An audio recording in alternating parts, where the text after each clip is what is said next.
밀어버려! 저 미친놈 그냥 뭉개버리라고!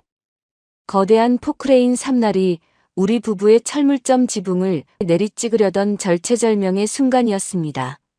그때 말릴 틈도 없이 최고급 정장을 입은 대기업 대표가 직접 흙바닥에 몸을 던져 굴착기 바퀴 아래로 기어 들어갔습니다.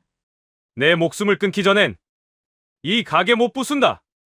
15년 전 건넨 낡은 통장 하나 때문에 수조원을 주무르는 회장님이 늙은이에 다 찌그러진 철물점을 지키려 목숨을 건 것입니다. 거대한 권력과 돈 앞에서도 결코 무너지지 않은 한 사내의 피 튀기는 반격. 사연을 시작하기 전에 구독과 좋아요 눌러주세요. 인생 꽃가마 사연 가족 여러분의 인생 여정 속에 평안과 행운이 가득 깃들기를 바랍니다. 오늘의 사연 지금 시작합니다. 이른 아침부터 좁은 골목 안은 고함과 쇳소리로 가득 찼습니다. 붉은 레커로 가위표가 그려진 셔터문 앞에 검은 조끼를 입은 사내 10여 명이 모여 있었습니다. 용역 반장이 손에 들고 있던 종이를 흔들며 거칠게 외쳤습니다. 덕배 씨, 법원에서 나온 명령서요. 오늘 안에 짐 다 빼야 해. 김덕배가 떨리는 손으로 아내의 어깨를 감싸 안으며 말했습니다. 여보, 조금만 참아. 내가 어떻게든 막아볼게. 덕배 아내가 가쁜 숨을 몰아쉬며 남편의 옷자락을 꼭 쥐었습니다. 여기 말고는 갈 데가 없잖아. 40년을 여기서 살았는데. 용역 반장이 부하들에게 턱짓을 하자 사내들이 철물점 안으로 우르르 몰려 들어갔습니다. 쇠망치, 드라이버, 페인트통이 가게 밖 시멘트 바닥으로 와르르 쏟아졌습니다. 40년 동안 덕배의 손때가 묻은 공구들이 길바닥에 나뒹굴며 흙먼지를 뒤집어 썼습니다. 덕배가 무릎을 꿇고 떨어진 망치 하나를 주워 가슴에 끌어안았습니다. 이거 우리 아버지가 물려주신 거란 말이오. 용역 반장이 코웃음을 치며 덕배의 어깨를 발로 툭 밀쳤습니다. 영감님, 좋게 말할 때 비키쇼. 우리도 먹고 살자고 하는 일이니까. 그때 골목 입구 쪽에서 낮고 묵직한 엔진 소리가 들려왔습니다. 검은색 대형 세단 세대가 줄지어 들어오더니 용역들의 트럭 앞에 멈춰 섰습니다. 차 문이 열리고 검은 정장을 입은 사내들이 빠른 걸음으로 내려와 양옆으로 도열했습니다. 맨 뒤 차에서 내린 30대 중반의 젊은 남자가 골목 안쪽을 향해 성큼성큼 걸어 들어왔습니다. 강민재였습니다. 민재는 굳은 표정으로 도열한 경호원들 사이를 지나 곧장 용역 반장 앞으로 다가갔습니다. 그 종이 이리 주시오. 용역 반장이 어리둥절한 얼굴로 민재를 위아래로 훑어보았습니다. 댁은 또 누구시오? 민재가 대답 대신 반장의 손에서 명령서를 낚아챘습니다. 그리고 종이를 양손으로 잡아 두 갈래로 쭉 찢어버렸습니다. 찢어진 종이 조각이 다시 4갈래, 8갈래로 잘게 부서져 허공에 흩날렸습니다. 용역 반장이 눈을 부릅뜨고 민재의 멱살을 잡으려 손을 뻗었습니다. 이 사람이 미쳤나? 공무집행 방해야. 그 순간 정장 차림의 변호사 둘이 가방에서 두꺼운 서류 뭉치를 꺼내 반장의 코앞에 들이밀었습니다. 법원에서 오늘 새벽 발부한 철거 집행정지 가처분 결정문입니다. 지금 이 순간부터 이 자리에서 못질 하나라도 더 하시면 전원 형사고발 들어갑니다. 용역 반장이 뒤로 한 발 물러서며 부하들을 돌아보았습니다. 부하들 역시 눈치를 살피며 슬그머니 들고 있던 연장을 내려놓았습니다. 민재가 천천히 몸을 돌려 바닥에 주저앉아 있는 덕배 앞에 한쪽 무릎을 꿇었습니다. 사장님, 늦어서 죄송합니다. 진작에 찾아왔어야 했는데. 덕배는 영문을 모르겠다는 표정으로 민재의 얼굴을 멍하니 올려다보았습니다. 민재가 덕배의 거칠고 굳은 살 박인 손을 두 손으로 꼭 잡았습니다. 저 기억 안 나십니까? 15년 전 이 골목에서. 덕배가 천천히 눈을 깜빡이며 기억을 더듬었습니다. 흩날리는 종이 조각 사이로 햇살이 비쳐들었습니다. 15년 전 어느 늦은 밤이었습니다. 가로등 불빛이 깜빡이는 전봇대 아래 한 청년이 등을 기대고 주저앉아 어깨를 들썩이고 있었습니다. 20살 강민재였습니다. 손에는 명문대 합격 통지서가 구겨진 채 들려 있었습니다. 민재는 합격 통지서를 가슴에 끌어안고 소리 죽여 흐느꼈습니다. 엄마, 나 합격했는데. 등록금이 없어. 어떡해. 부모님은 일찍 세상을 떠났고 단칸 셋방에 혼자 남은 청년에게 수백만 원의 등록금은 까마득한 절벽 같았습니다. 그때 마침 철물점 셔터를 내리고 퇴근하던 덕배가 그 광경을 보았습니다. 덕배는 한참을 청년의 등 뒤에서 망설이다 조용히 발걸음을 돌렸습니다. 다음 날 새벽 덕배는 민재가 사는 단칸방을 찾아갔습니다. 문틈 사이로 낡은 통장 하나와 인주가 묻은 도장을 조심스레 밀어 넣었습니다. 통장 안에는 덕배가 20년 가까이 쇳가루 마셔가며 한 푼 두 푼 모은 돈이 고스란히 들어 있었습니다. 심장이 약한 아내의 수술비로 쓰려고 모아둔 전 재산이었습니다. 아침에 일어난 민재가 통장을 발견하고 손이 떨려 한참을 그 자리에 서 있었습니다. 통장 표지 안쪽에 짧은 메모가 끼워져 있었습니다. 공부 열심히 해서 좋은 사람이 되어라 라고 적혀 있었습니다. 민재는 통장을 움켜쥐고 맨발로 골목길을 뛰어 철물점으로 달려갔습니다. 이미 셔터가 반쯤 올라간 가게 앞에서 민재가 통장을 내밀며 소리쳤습니다. 사장님, 이거 못 받아요. 사모님 수술하셔야 한다면서요. 덕배가 묵묵히 셔터를 도로 내리며 등을 돌렸습니다. 당장 급한 수술은 아니야. 수술비는 또 모으면 돼. 급한 사람 살리는 일이 먼저야. 민재가 굳게 닫힌 셔터 앞에 무릎을 꿇었습니다. 사장님, 저 평생 이 은혜 안 잊습니다. 반드시 갚을게요. 셔터 너머에서 덕배의 잠긴 목소리가 들려왔습니다. 갚을 생각 말고 너 같은 애 또 생기면 그 애한테 갚아. 민재는 시멘트 바닥에 이마를 대고 한참을 일어나지 못했습니다. 흩날리던 종이 조각 하나가 덕배의 무릎 위에 사뿐히 내려앉았습니다. 덕배의 입술이 가늘게 떨렸습니다. 자네, 그때 그 청년인가? 민재가 천천히 고개를 끄덕이며 덕배의 손등을 어루만졌습니다. 이제 제 차례입니다, 사장님. 덕배 아내가 두 손으로 입을 막고 눈물을 주르륵 흘렸습니다. 세상에. 그 학생이 이렇게 컸어. 민재가 자리에서 일어나 경호 실장에게 짧게 손짓을 보냈습니다. 바닥에 떨어진 공구들 한 점도 빠짐없이 닦아서 가게 안에 다시 들여놓으세요. 사장님 손때 묻은 거니까 조심해서. 경호원들이 일제히 허리를 굽혀 흙 묻은 망치와 드라이버를 하나씩 주워들기 시작했습니다. 용역 반장이 부하들을 끌고 슬그머니 트럭 쪽으로 물러나는 모습이 보였습니다. 민재가 다시 덕배를 향해 깊이 허리를 숙였습니다. 사장님, 이제 아무 걱정 마십시오. 제가 다 갚겠습니다. 덕배는 떨리는 손으로 민재의 정장 소매를 가만히 붙잡았습니다. 골목 위로 봄바람이 한 차례 불어와 찢어진 종이 조각들을 멀리 흩어보냈습니다. 이튿날 아침 강남 한복판 고층 빌딩 꼭대기층에서 골프채가 허공을 갈랐습니다. 정만수가 휘두른 골프채가 집무실 책상 위 크리스털 재떨이를 그대로 후려쳤습니다. 쨍그랑 소리와 함께 유리 조각이 사방으로 튀어 올랐습니다. 옆에 서 있던 시행사 전무가 고개를 푹 숙인 채 한 발 뒤로 물러섰습니다. 대표님 진정하시고. 만수가 골프채 손잡이로 책상을 쾅쾅 내리쳤습니다. 진정하라고. 그 늙은이 하나 못 치워서 일을 이 지경으로 만들어 놓고. 전무가 마른 침을 꿀꺽 삼키며 대답했습니다. 갑자기 어디서 변호사들이 때로 몰려와서요. 가처분이 떨어진 거라 손을 쓸 수가 없었습니다. 만수가 골프채를 집어던지고 가죽 의자에 털썩 주저앉았습니다. 그 동네 한복판 자리가 얼마짜리인지 알아? 거기 상가 들어서면 떨어지는 돈이 1,000억이야. 만수가 손가락으로 책상을 두드리며 눈을 가늘게 떴습니다. 일주일이야. 일주일 안에 그 영감 손에서 도장 받아내. 방법은 안 물어.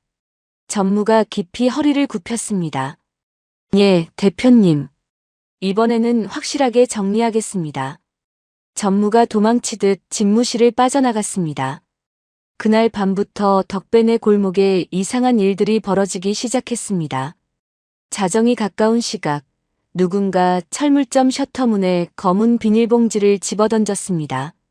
봉지가 터지며 음식물 쓰레기가 셔터 전체에 끈적하게 들러붙었습니다. 새벽 2시에는 오토바이 서너 대가 골목을 들락날락하며 굉음을 냈습니다. 머플러를 뜯어낸 소리가 노부부의 단칸방까지 그대로 울려 퍼졌습니다. 덕배 아내가 이불을 끌어안고 가슴을 부여잡았습니다. 여보, 가슴이 자꾸 옥죄어와. 숨이 잘 안 쉬어져. 덕배가 아내의 등을 쓰다듬으며 베개를 받쳐주었습니다. 조금만 견뎌. 내가 날 박는 대로 경찰에 신고할 테니까. 여보, 우리 그냥 여기 떠나면 안 돼? 나 무서워. 가긴 어딜 가. 우리 평생 일군자리야. 내가 어떻게든 막을게. 아내의 손끝이 얼음장처럼 차가웠습니다. 사흘째 되는 날 새벽이었습니다. 덕배 아내가 갑자기 가슴을 움켜쥐고 침대 위로 쓰러졌습니다. 입술이 시퍼렇게 변하고 호흡이 거칠어졌습니다. 덕배가 황급히 휴대전화를 들고 구급차를 불렀습니다. 여기 종로 뒷골목인데 우리 마누라가 숨을 못 쉬어요. 빨리 와주세요. 전화를 끄는 덕배가 아내를 등에 업고 골목 입구로 뛰쳐나갔습니다. 그런데 골목 입구에 거대한 트럭 한 대가 비스듬히 가로로 세워져 있었습니다. 운전석에는 아무도 보이지 않았습니다. 덕배가 트럭을 두드리며 소리쳤습니다. 여보세요. 사람이 죽어가고 있어요. 차 좀 빼줘요. 대답이 없었습니다. 옆가게 떡집 주인이 잠옷 차림으로 뛰어나왔습니다. 형님, 무슨 일이요? 형수님 왜 저래? 구급차가 못 들어와. 자네가 좀 도와줘. 이웃 세 사람이 덕배 아내를 떠매다시피 해서 큰 길까지 달려나갔습니다. 대기하던 구급차에 아내를 겨우 실어보냈습니다. 병원 응급실 앞 복도에서 덕배가 두 손으로 얼굴을 감싸고 앉아 있었습니다. 흰 가운을 입은 의사가 차트를 들고 다가왔습니다. 보호자분, 환자분 심장 판막이 거의 망가졌습니다. 당장 큰 수술 들어가야 해요. 덕배가 떨리는 목소리로 물었습니다. 선생님, 비용이 얼마나 듭니까? 수술비에 입원비까지 합치면 최소 7, 8천은 보셔야 할 겁니다. 덕배의 어깨가 푹 꺾였습니다. 평생 모은 돈은 이미 15년 전에 다 비워낸 통장이었습니다. 그때 복도 끝에서 구두 소리가 또각또각 들려왔습니다. 만수의 시행사 전무였습니다. 전무가 덕배 옆 의자에 슬쩍 앉으며 가방에서 서류 봉투를 꺼냈습니다. 사장님, 안 됐습니다. 사모님이 많이 편찮으시다고요. 덕배가 고개를 들고 전무를 노려보았습니다. 댁이 여기 무슨 일로 왔소? 전무가 입가에 옅은 미소를 띠며 봉투에서 종이 한 장을 꺼냈습니다. 여기 도장 한 번만 찍으시면 됩니다. 오늘 안에 수술비 전액 현금으로 꽂아드리지요. 철물점 부지 매매 계약서였습니다. 가격은 시세의 3분의 1도 안 되는 헐값이 적혀 있었습니다. 사장님, 마누라 살리는 게 먼저 아닙니까? 가게야 또 차리시면 되죠. 덕배의 손이 부들부들 떨렸습니다. 만년필 끝이 종이 위에서 흔들렸습니다. 수술실 문 너머로 아내의 가느다란 숨소리가 들리는 듯 했습니다. 덕배가 눈을 질끈 감고 만년필을 쥐었습니다. 그 순간 복도 저쪽 끝에서 다급한 발소리가 들려왔습니다. 사장님, 멈추세요. 그거 찍으시면 안 됩니다. 검은 양복 차림의 젊은 사내가 숨을 헐떡이며 달려왔습니다. 민재의 수행 비서였습니다. 비서가 덕배 앞으로 끼어들어 만년필을 막아섰습니다. 대표님께 이미 다 보고드렸습니다. 사모님 병원비는 저희 재단에서 전부 처리하기로 했습니다. 전무의 얼굴이 굳어졌습니다. 이봐, 자네 누구야? 지금 영업 방해하는 건가? 비서가 정중하지만 단호한 목소리로 대답했습니다. 강민재 대표 비서실 김 실장입니다. 사장님, 일단 저랑 같이 가시지요. 흰 가운의 의사가 다시 나타나 차트를 들춰보며 말했습니다. 보호자분, 사모님 1인실로 옮겼습니다.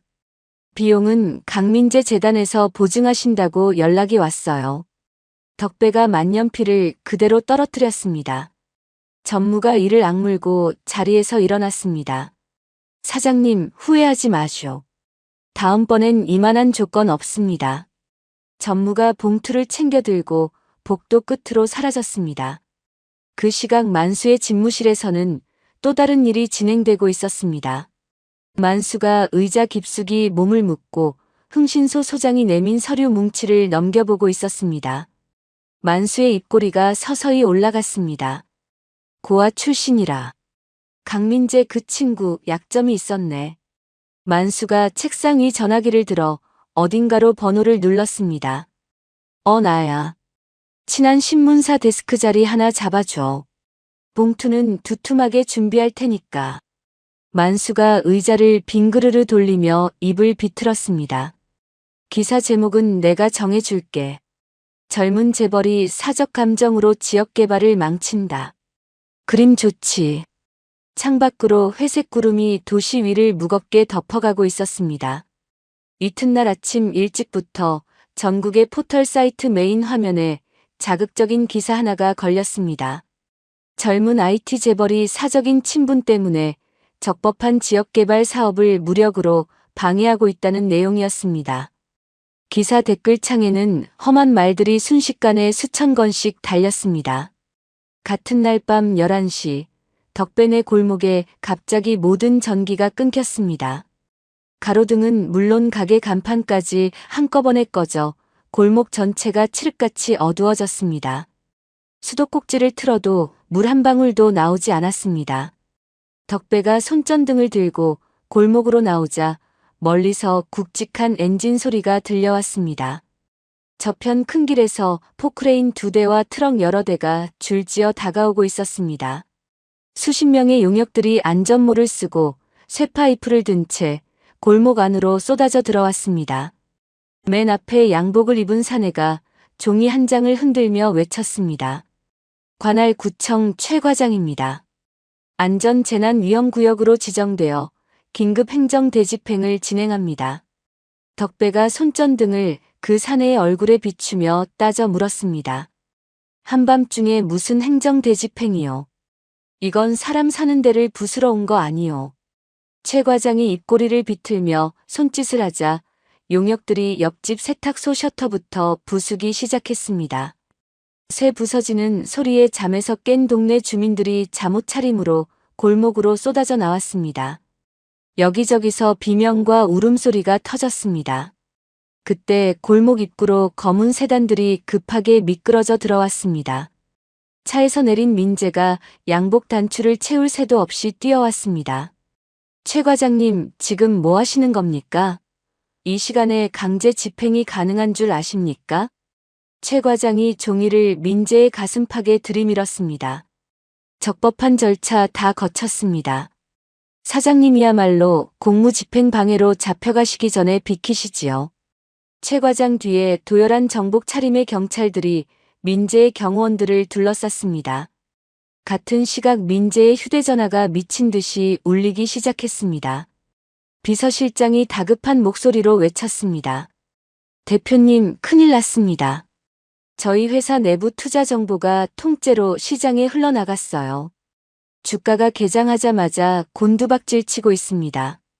민재가 휴대전화를 손에 꼭 쥐고 이를 악물었습니다.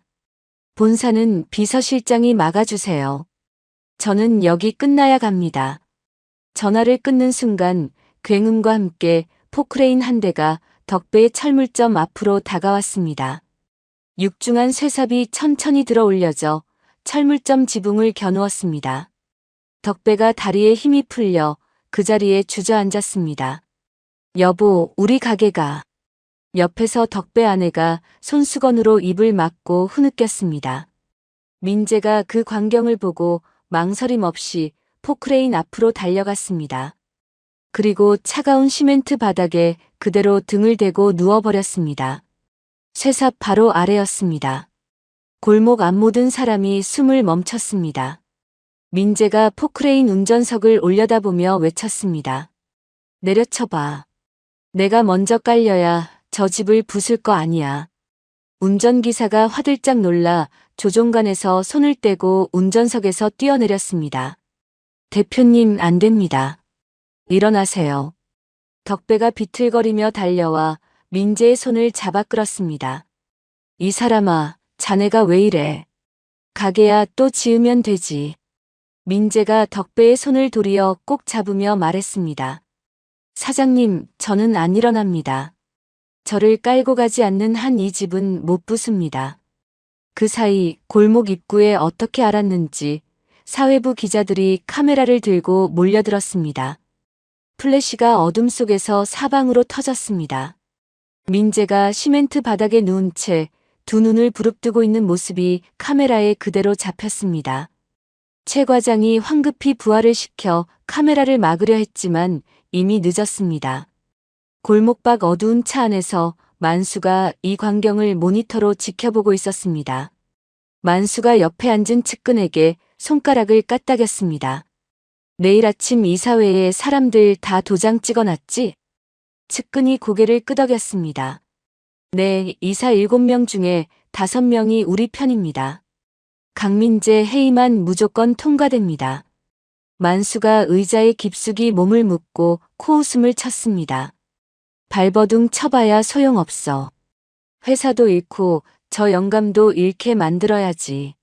새벽 4시가 되도록 민재는 그 자리에서 일어나지 않았습니다.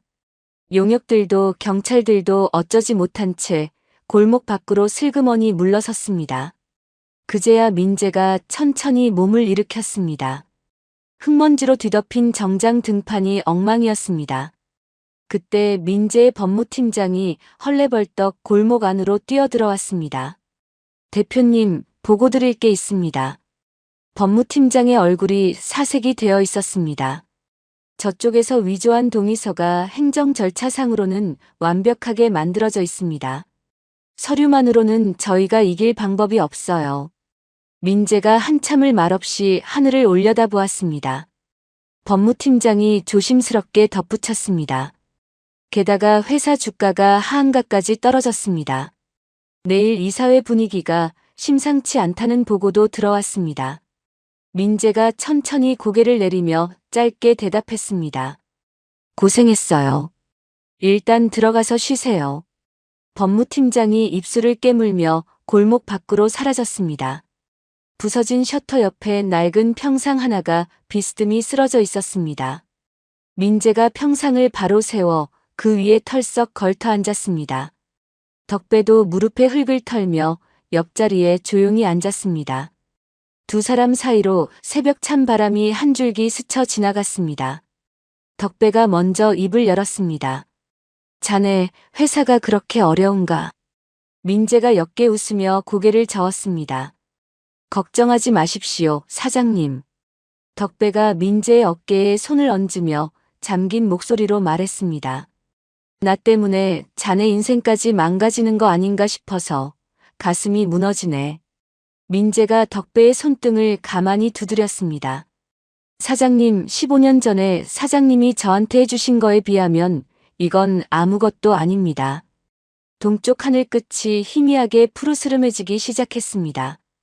두 사람의 그림자가 부서진 셔터 위로 길게 드리워졌습니다. 골목 어귀에서 누군가의 조심스러운 발소리가 새벽 공기를 가르며 다가오고 있었습니다. 발소리의 주인은 40대 중반의 여성이었습니다. 낡은 점퍼에 헝클어진 머리, 손에는 두툼한 가방 하나를 꼭 끌어안고 있었습니다. 여자가 부서진 셔터 앞에서 머뭇거리다 조심스럽게 입을 열었습니다. 김덕배 사장님 맞으시지요? 덕배가 평상에서 일어나 여자를 살펴보았습니다. 누구신가? 여자가 떨리는 목소리로 자신의 이름을 밝혔습니다. 이수진이라고 합니다. 한 5년 전에 사장님 가게 앞에서 굶주려 쓰러졌던 사람이에요. 덕배가 잠시 기억을 더듬다가 눈이 동그래졌습니다. 아, 그 국밥집 앞에서. 그 부인이 자네였어? 수진이 눈물을 글썽이며 고개를 끄덕였습니다. 그날 사장님이 따끈한 국밥 한 그릇 사다 주셨던 거 평생 못 잊습니다. 옆에서 민재가 두 사람의 대화를 가만히 듣고 있다 일어섰습니다. 사장님, 안으로 모시지요. 여기서 할 얘기가 아닌 것 같습니다. 세 사람이 부서진 가게 안으로 들어가 무너진 진열대를 사이에 두고 둘러섰습니다. 수진이 가방에서 작은 손수건 꾸러미를 꺼냈습니다. 손수건을 풀자 안에는 손가락만 한 USB 하나가 들어 있었습니다. 수진이 USB를 두 손으로 감싸며 말했습니다. 이거 정만수 대표 회사에서 격리과장으로 일할 때 따로 빼돌려 놓은 거예요. 민재가 침을 삼키며 USB를 받아들었습니다. 안에 뭐가 들어 있습니까? 수진이 깊게 한숨을 내쉬었습니다. 이 동네 원주민들 동의서 다 위조된 거예요. 그 위조를 누가 어떻게 했는지부터 구청 최 과장한테 얼마씩 갖다 바쳤는지까지 다 적혀 있습니다. 민재의 손이 살짝 떨렸습니다. 이걸 왜 진작에 안 가져오셨습니까? 수진이 고개를 떨궜습니다. 저 부당하게 잘리고 길거리에 나앉았을 때 정만수 그 사람이 저를 가만 안 둘 거라는 걸 알고 무서워서 숨어 있었어요. 그런데 어제 뉴스에서 사장님 집이 부서지는 걸 보고 수진이 눈물을 닦으며 덕배를 바라보았습니다. 국밥 한 그릇 빚을 이제야 갚으러 왔습니다. 덕배가 수진의 손을 꼭 잡았습니다. 고맙네, 정말 고마워. 민재는 곧바로 휴대전화를 들어 회사 보안팀장에게 전화를 걸었습니다. 지금 USB 하나 보낼 테니까 최고 보안 인력들 다 붙여서 풀어주세요. 3시간 안에 내용 전부 확인해야 합니다. 전화를 끄는 민재의 눈빛이 새벽보다 더 시퍼렇게 살아나 있었습니다. 3시간 뒤 본사 회의실로 자리를 옮긴 민재 앞에 보안팀장이 두꺼운 출력물을 내려놓았습니다. 대표님, 안에 자료 다 풀었습니다. 그런데 이거 폭탄입니다. 민재가 종이를 한 장씩 넘기다 어느 한 페이지에서 손을 멈췄습니다. 오늘 오후 이사회에서 자신의 회의만을 주도하기로 한 회사 이사들의 이름이 그대로 적혀 있었습니다. 각자가 정만수에게서 차명 계좌로 받은 액수까지 자세하게 기록되어 있었습니다.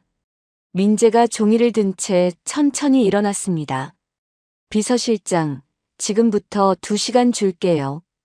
평소에 친한 사회부 기자 한 분만 비밀리에 연결해 주세요. 비서실장이 휴대전화를 들고 회의실 밖으로 뛰어나갔습니다. 민재는 다시 법무팀장을 호출했습니다. 위조된 동의서 원본 필적 감정 결과 들고 1시간 안에 법원에 다시 신청서 넣어주세요. 이번엔 진짜 폭탄 들고 갑니다. 법무팀장이 종이를 받아들고 눈이 번쩍 뜨였습니다.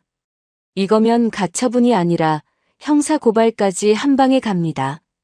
오후 2시 이사회 회의실 앞 복도가 술렁이고 있었습니다. 회사 이사 7명이 정장을 빼입고 회의실 안으로 들어섰습니다. 그중 5명의 표정에 옅은 미소가 떠 있었습니다. 오늘 강민재가 대표 자리에서 끌어내려질 것이라 굳게 믿고 있는 얼굴이었습니다. 회의가 시작되고 부의장이 회의만을 상정했습니다.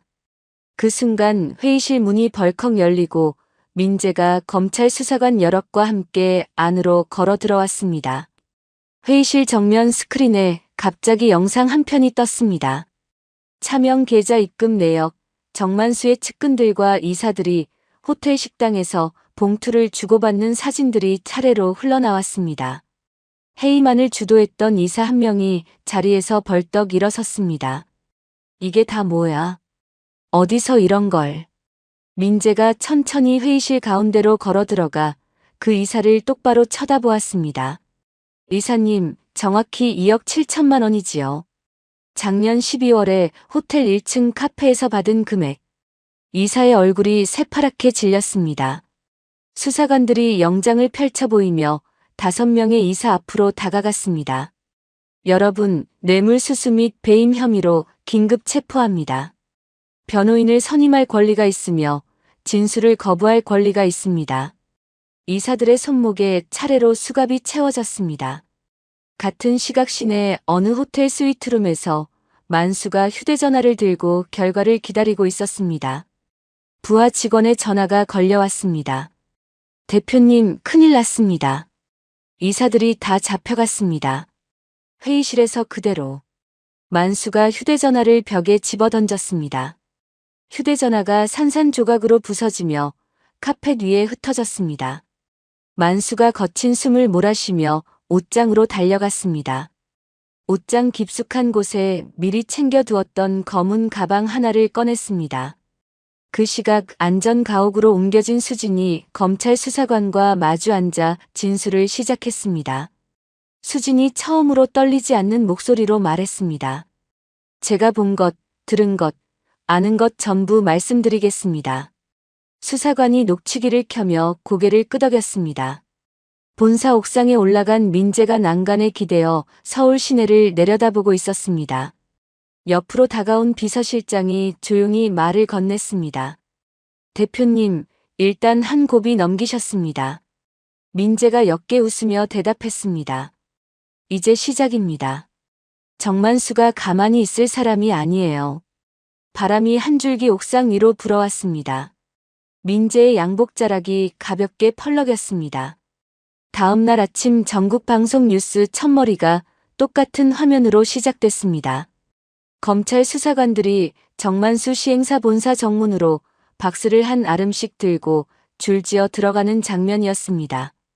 각 신문 일면에는 위조 동의서와 뇌물장부 사진이 큼지막하게 실렸습니다. 부패 공무원 최 과장은 출근길 자택 앞에서 수갑이 채워진 채 끌려 나왔습니다. 최 과장이 카메라 앞에서 양복깃을 끌어올려 얼굴을 가리려 했지만 소용없었습니다. 법원은 그날 오후 늦게 그 구역에서 진행되던 모든 철거 작업에 대한 전면 백지화 판결을 내렸습니다. 골목 입구에 그 소식이 붙자 쫓겨났던 주민들이 짐 보따리를 메고 하나둘 돌아왔습니다. 세탁소 사장이 부서진 셔터를 한참 쳐다보다 덕배의 어깨를 끌어안았습니다. 형님, 우리가 살았어요. 살았어. 떡집 주인도 눈물을 훔치며 덕배의 손을 꼭 잡았습니다. 형님 덕분이요. 형님이 안 버텼으면 우리도 다 길바닥이었지. 덕배가 머리를 절레절레 흔들었습니다. 내 덕이 어디 있어. 다 저 사람 덕이지. 덕배가 가리킨 손끝에는 검찰청 앞에서 기자들에게 둘러싸인 채 인사를 받고 있는 민재가 서 있었습니다. 그날부터 골목은 하루가 다르게 변해갔습니다. 민재의 회사가 보낸 유명 건축가들이 자기들이 알아서 도면을 짜가지고 왔습니다. 부서진 철물점 자리에 단단한 벽돌을 한 장 한 장 새로 쌓아 올렸습니다. 한 달도 채 되지 않아 그 자리에 산뜻한 2층짜리 가게가 단정하게 들어섰습니다. 지붕에는 옛날 모양 그대로 만든 둥근 간판이 걸렸습니다. 간판에는 덕배철물 4글자가 정성스레 새겨졌습니다. 재개업식 날 아침 골목 안에 풍선과 화환이 줄지어 늘어섰습니다. 가게 입구 옆 벽에는 작은 동판 하나가 걸렸습니다. 낡은 통장 모양이 양각으로 새겨져 있었고 그 아래에 짧은 글귀가 적혀 있었습니다. 한 사람의 작은 마음이 한 청년의 인생을 살렸습니다. 덕배가 동판 앞에 서서 한참을 말없이 글귀를 들여다보았습니다. 옆에 선 민재가 덕배의 등을 가만히 토닥였습니다. 사장님, 이제 들어가시지요. 사모님이 안에서 기다리십니다. 가게 안으로 들어선 덕배가 그 자리에 굳어버렸습니다. 수술을 마치고 갓 태어난 아내가 카운터 안쪽 의자에 단정하게 앉아 있었습니다. 볼에 발그스레한 혈색이 돌아와 있었습니다. 덕배가 아내에게 다가가 두 손을 꼭 잡았습니다. 여보, 정말 일어났구나. 아내가 환하게 웃으며 덕배의 손을 꼭 마주 잡았습니다. 내가 이렇게 멀쩡한데 뭘 그래. 덕배가 아내의 손등에 입을 살짝 갖다 댔습니다. 고생했어. 정말 고생 많았어. 가게 밖에서 사람들이 박수를 치며 환호했습니다. 민재가 정장 상의를 벗어 옷걸이에 걸어두고 푸른색 작업 점퍼로 갈아입었습니다. 가슴팍에는 덕배철물 1일 직원이라는 명찰을 달았습니다. 민재가 카운터 안으로 들어와 덕배 옆에 나란히 섰습니다. 사장님, 오늘은 제가 영업합니다. 사장님은 사모님 옆에 앉아 계세요. 손님들이 줄지어 가게로 들어왔습니다. 세탁소 사장이 일부러 못두개를 사면서 너스레를 떨었습니다. 사장님, 이거 얼마요? 민재가 못을 작은 봉투에 담으며 환하게 웃었습니다. 2개에 100원입니다. 세탁소 사장이 10,000원짜리 한 장을 카운터에 턱 올려놓았습니다. 거스름돈은 됐어요. 가게 축하금이라고 칩시다. 뒤이어 들어온 떡집 주인이 갓 쪄낸 시루떡을 한 판 가득 안고 들어왔습니다.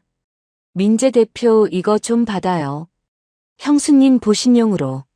민재가 두 손으로 떡판을 공손히 받아들었습니다. 잘 먹겠습니다.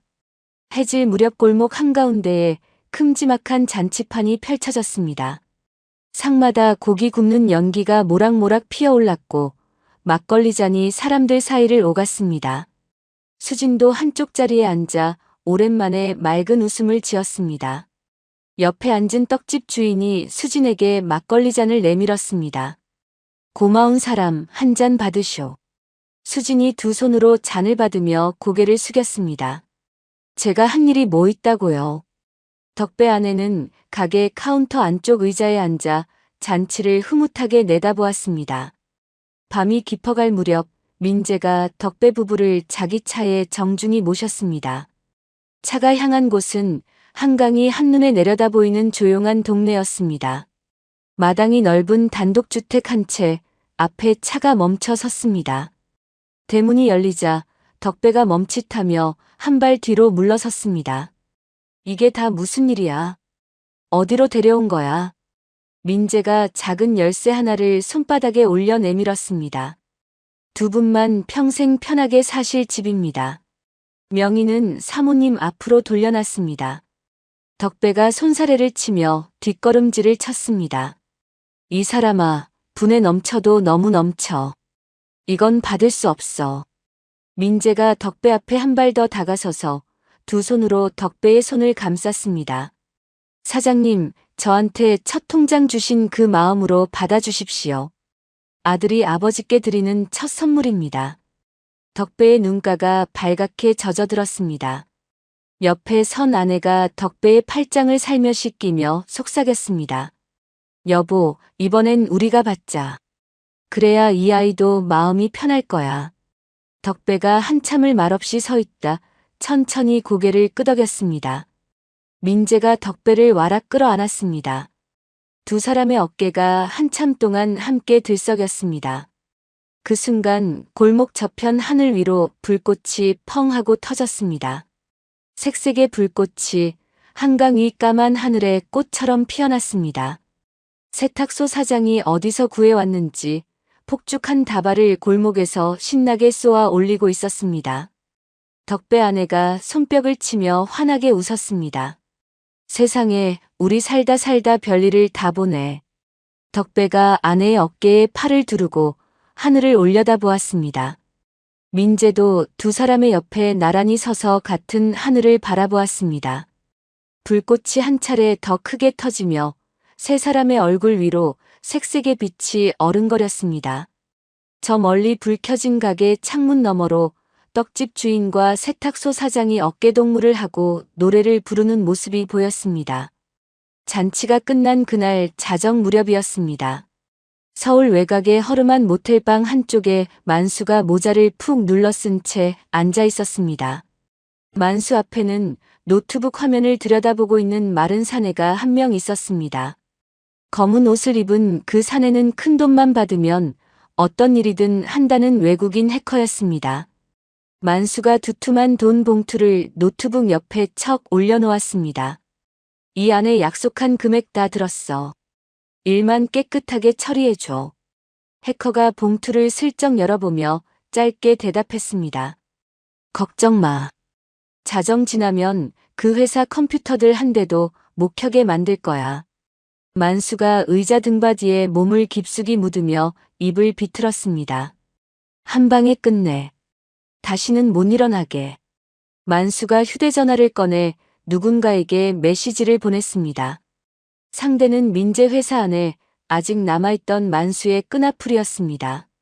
새벽 2시 민재 회사 본사 건물 어느 한 사무실에서 그 끈앞풀이 책상 앞에 앉아 키보드를 두드리고 있었습니다.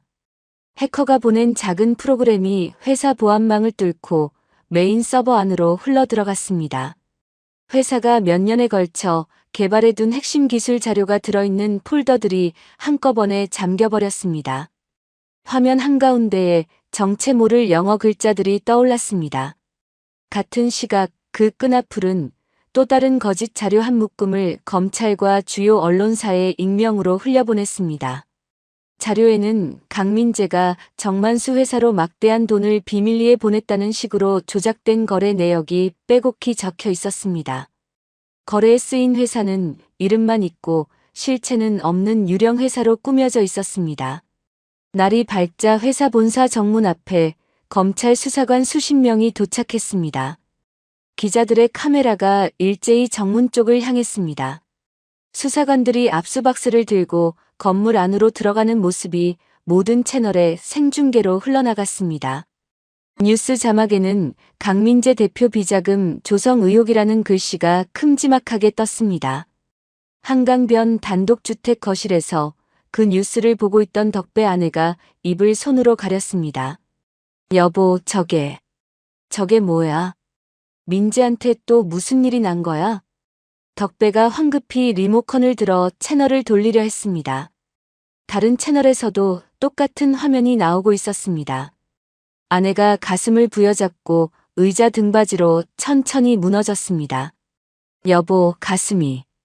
덕배가 아내를 부둥켜 안았습니다. 여보, 정신 차려. 정신 차려야지. 아내의 손이 덕배의 손에서 스르르 빠져나갔습니다.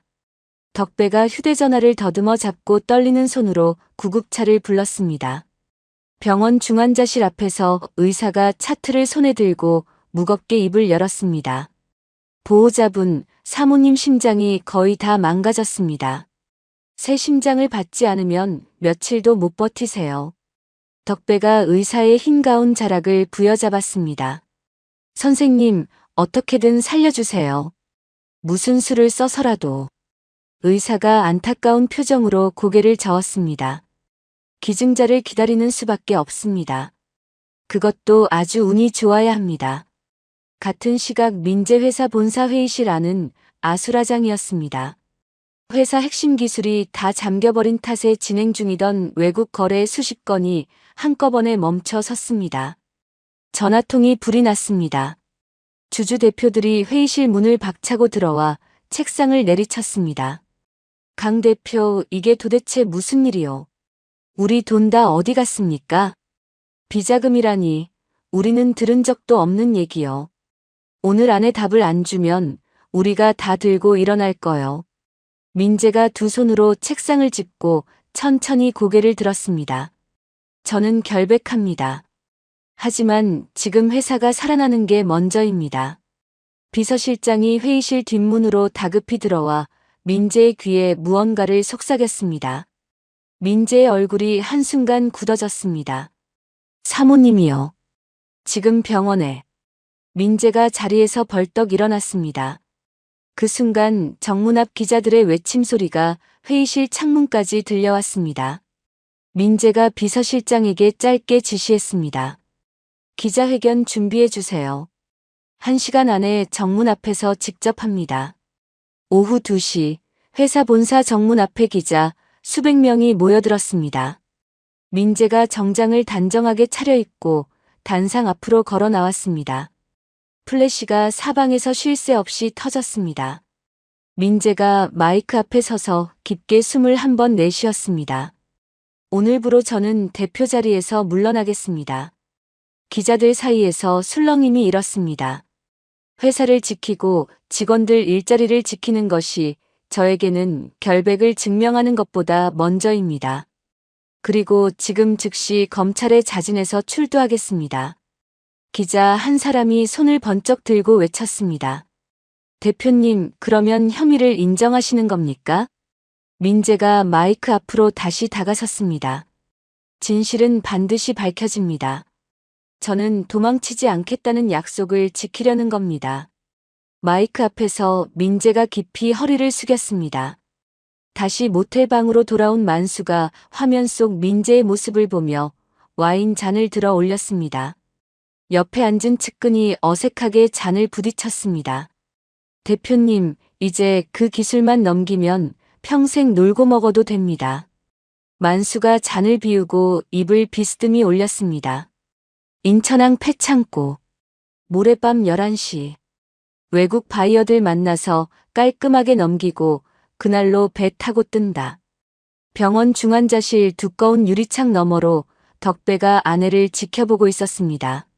산소호흡기에 의존한 채 누워있는 아내의 얼굴이 백지장처럼 하였습니다. 덕배의 양손이 유리창에 천천히 닿았습니다. 여보, 미안해. 내가 다 잘못했어. 덕배의 어깨가 들썩였습니다. 내가 그 가게에 매달리지만 않았어도 자네가 이 지경까지 오진 않았을 텐데. 덕배가 유리창에 이마를 가만히 댔습니다. 차가운 유리의 감촉이 이마를 타고 내려와 가슴 깊이까지 스며들었습니다. 복도 저편 의자에 검은 양복 차림으로 앉아있던 민재가 그 모습을 보고 자리에서 일어섰습니다. 민재의 손에 들린 휴대전화에는 검찰 출두 시간을 알리는 짧은 문자가 떠 있었습니다. 민재가 검찰청 정문으로 걸어 들어간 지 이틀째 되는 밤이었습니다.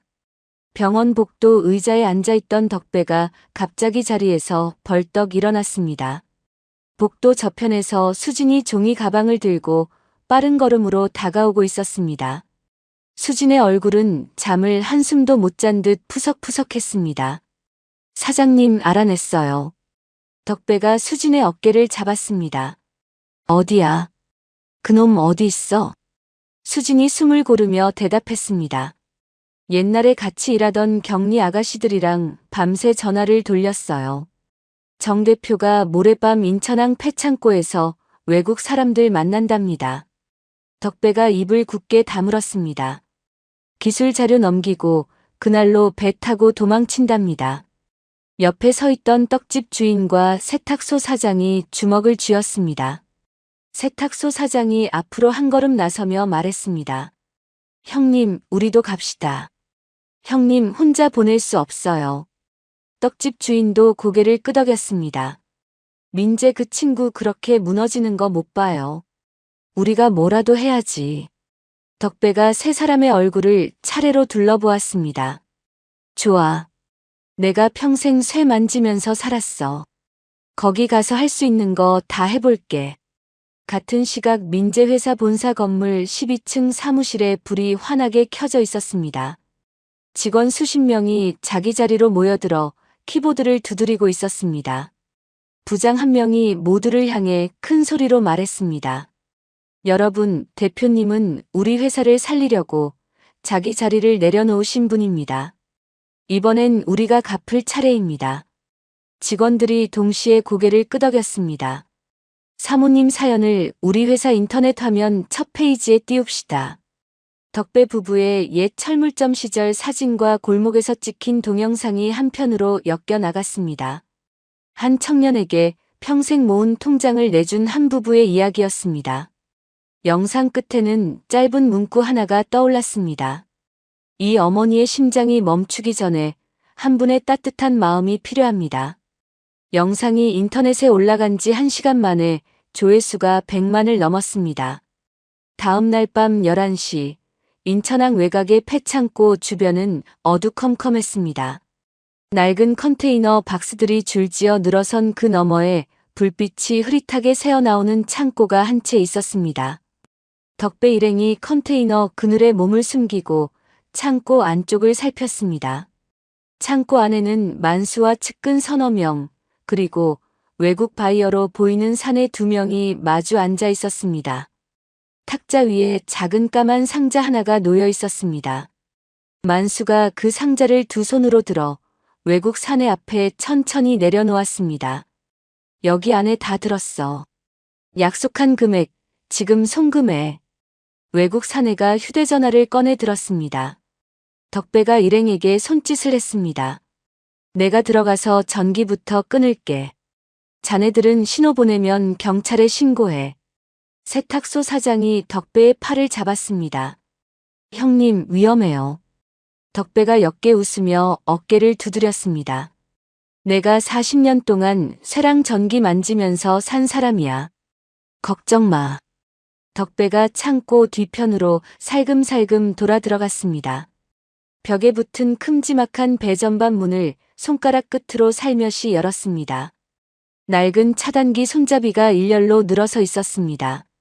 덕배가 한 손으로 손잡이들을 한꺼번에 아래로 쓸어내렸습니다. 창고 안의 모든 불이 한순간에 꺼졌습니다. 깜깜한 창고 안에서 만수의 고함 소리가 터졌습니다. 누구야? 전기 어떻게 된 거야? 측근들이 휴대전화 불빛을 더듬으며 우왕좌왕했습니다. 덕배는 그 사이 창고 마당 한쪽에 세워진 작은 지게차로 달려갔습니다. 운전석에 올라타 시동을 거는 손이 40년 만에 다시 익숙하게 움직였습니다. 지게차가 부르릉 소리를 내며 앞으로 굴러갔습니다. 덕배가 마당 구석에 세워진 큼지막한 컨테이너 한 개를 들어 올렸습니다. 그리고 창고의 단 하나뿐인 출입구 앞에 그대로 내려놓았습니다. 쇠가 시멘트 바닥에 닿는 묵직한 소리가 어둠 속에 울려 퍼졌습니다. 만수와 일당의 도망길이 한순간에 막혀버렸습니다. 덕배는 거기서 멈추지 않았습니다. 건물 외벽에 붙은 빨간 화재 경보기 손잡이를 한 번에 잡아내렸습니다. 경보음이 요란하게 울리며 천장에서 물이 한꺼번에 쏟아져 내렸습니다. 창고 안에 만수와 일당이 물벼락을 맞고 발이 미끄러지며 넘어졌습니다. 만수가 까만 상자를 끌어안고 어둠 속을 더듬었습니다. 이거만은 안 돼. 세탁소 사장이 그 사이 신고를 마쳤습니다. 5분도 채 안 돼 경찰차 여러 대의 사이렌 소리가 빠르게 다가왔습니다. 뒤이어 민재회사 보안팀 차량들도 줄지어 들이닥쳤습니다. 경찰과 보안팀이 컨테이너를 치우고 창고 안으로 들이닥쳤습니다. 만수와 일당 전원이 그 자리에서 손목에 수갑이 채워졌습니다. 만수가 끌려 나오며 덕배를 노려보았습니다. 이 영감, 너 때문에. 덕배가 무덤덤한 얼굴로 짧게 대답했습니다. 자네가 자초한 거야. 압수된 까만 상자 안에는 조작된 송금 내역의 진짜 원본 자료가 그대로 들어 있었습니다. 그 자료로 민재가 모든 누명을 벗는 데에는 한나절도 걸리지 않았습니다. 같은 시각 병원에는 또 다른 기적이 찾아오고 있었습니다. 뇌사 판정을 앞두고 있던 어느 사고 환자의 가족이 영상을 보고 기증 의사를 밝힌 것이었습니다. 기증자의 심장이 헬리콥터에 실려 병원 옥상에 도착했습니다. 수술실로 향하는 침대 옆에서 덕배가 아내의 손을 꼭 잡았습니다. 여보, 조금만 더 견뎌. 내가 여기서 기다리고 있을게. 아내의 손가락이 덕배의 손가락을 가만히 마주 쥐었습니다. 10시간이 흘렀습니다. 수술실 문이 빨간 불빛이 마침내 꺼졌습니다. 흰 가운의 의사가 마스크를 내리며 복도로 걸어 나왔습니다. 수술 성공입니다. 사모님 새 심장 잘 뛰고 있어요. 덕배가 그 자리에 다리에 힘이 풀려 주저앉았습니다. 복도 끝에서 막 도착한 민재가 덕배를 향해 달려왔습니다. 민재가 덕배 앞에 무릎을 꿇고 두 팔로 덕배를 끌어안았습니다. 두 사람의 어깨가 한참 동안 함께 들썩였습니다. 복도 창문 너머로 새벽 첫 햇살이 부드럽게 비쳐 들어오고 있었습니다. 만수와 일당이 법정에서 가장 무거운 벌을 받고 교도소로 들어간 지 1년이 지났습니다. 민재의 회사는 폐창고에서 되찾은 핵심 기술로 다시 일으켜 세웠습니다. 이듬해 봄 미국과 유럽의 큰 회사들과 줄줄이 손을 잡았고 회사 이름이 외국 신문 일면에까지 실렸습니다. 업계 1등이라는 자리가 단단하게 굳어졌습니다. 덕배 아내는 새 심장을 받은 그날 이후로 매일 아침 같은 시각에 일어났습니다. 거실 한쪽에 작은 사진 한 장을 세워두고 두 손을 모았습니다. 기증자의 얼굴은 알지 못했지만 가족이 남긴 메모 한 장을 사진처럼 끼워둔 것이었습니다. 덕배가 아내 옆에 무릎을 꿇고 함께 두 손을 모았습니다. 여보, 오늘도 우리 이렇게 살아있게 해주셔서 고맙다고 인사하자. 아내가 두 눈을 감고 가만히 고개를 끄덕였습니다. 이 심장으로 좋은 일 많이 하고 살게요. 약속할게요. 아내는 그날 오후마다 동네 복지관에 나가 어르신들에게 점심을 나르는 일을 했습니다. 이전보다 발걸음이 더 가벼워 보였습니다. 같은 무렵 옛 덕배 철물 자리에는 큼지막한 새 건물 한 채가 모습을 드러내고 있었습니다. 5층짜리 단정한 벽돌 건물이었습니다. 지붕 위로 큼지막한 간판이 걸렸습니다. 덕배 마이너스 민재 지역 무료 도서관 및 청년 창업 지원센터. 개관식 날 아침 골목 안에 풍선이 또 한 번 줄지어 늘어섰습니다. 옛 골목 주민들과 동네 청년들 수백 명이 건물 앞 마당을 가득 메웠습니다. 단상에 오른 민재가 마이크 앞에서 잠시 골목을 둘러보았습니다. 제가 20살 때 이 골목에서 죽고 싶다는 생각을 한 적이 있습니다. 마당이 조용해졌습니다. 그날 밤 한 분이 저한테 통장 하나를 내미셨습니다. 그분이 저에게 주신 건 돈이 아니라 사람을 살리는 마음이었습니다. 민재가 단상 아래에 서 있던 덕배를 향해 천천히 허리를 굽혔습니다. 제가 받은 그 마음을 이 도서관에 옮겨 심으려고 합니다. 이 안에서 공부하는 청년 누구든지 등록금이 없어 울지 않게 하겠습니다. 박수 소리가 마당을 가득 채웠습니다. 수진이 단상 옆에서 행사 진행을 살피고 있었습니다. 도서관 총괄 자리에 정식으로 채용된 지 한 달이 된 참이었습니다. 수진이 마이크를 받아 짧게 인사했습니다. 여러분 한 분 한 분이 이 도서관의 주인입니다. 책 한 권이라도 더 편하게 보실 수 있게 정성껏 살피겠습니다. 행사가 끝나고 사람들이 건물 안으로 줄지어 들어갔습니다. 2층 한쪽에 작은 목공소가 마련되어 있었습니다. 덕배가 작업복을 입고 그 안에서 사포질을 하고 있었습니다. 문 앞에는 8명의 동네 청소년들이 줄지어 서 있었습니다. 대부분 학교에서 한 번씩은 사고를 친 아이들이었습니다. 머리를 노랗게 물들인 한 아이가 어색하게 안을 들여다보았습니다. 아저씨, 여기서 진짜 공짜로 가르쳐줘요? 덕배가 사포를 내려놓고 환하게 웃었습니다. 공짜야. 대신 한 가지 약속만 해줘. 무슨 약속이요? 내가 다 배우고 나면 너 같은 애 한 명 더 데려와서 똑같이 가르쳐줘. 그게 수업료야. 아이가 잠시 말을 잃었다가 천천히 고개를 끄덕였습니다. 그 정도면 할 수 있어요. 덕배가 아이에게 작은 망치 하나를 내밀었습니다. 자, 오늘은 못 박는 법부터 배우자. 해가 서쪽으로 기울 무렵 마당이 다시 한산해졌습니다. 도서관 앞마당 한쪽에 작은 정원이 꾸며져 있었습니다. 정원 가운데 나무 벤치 한 개가 놓여 있었습니다. 벤치 옆에는 무릎 높이의 흰 대리석이 세워져 있었습니다. 대리석 한 면에 통장 모양이 도드라지게 새겨져 있었습니다. 그 위에 한 줄 글귀가 짧게 적혀 있었습니다. 15년 전에 작은 씨앗이 오늘 이 거대한 숲을 만들었습니다. 덕배가 작업복 차림 그대로 벤치에 걸터 앉았습니다.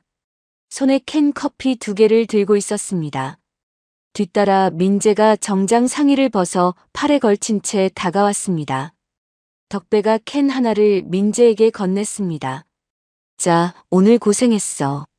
민재가 두 손으로 캔을 받으며 옆자리에 앉았습니다. 고생은 무슨요?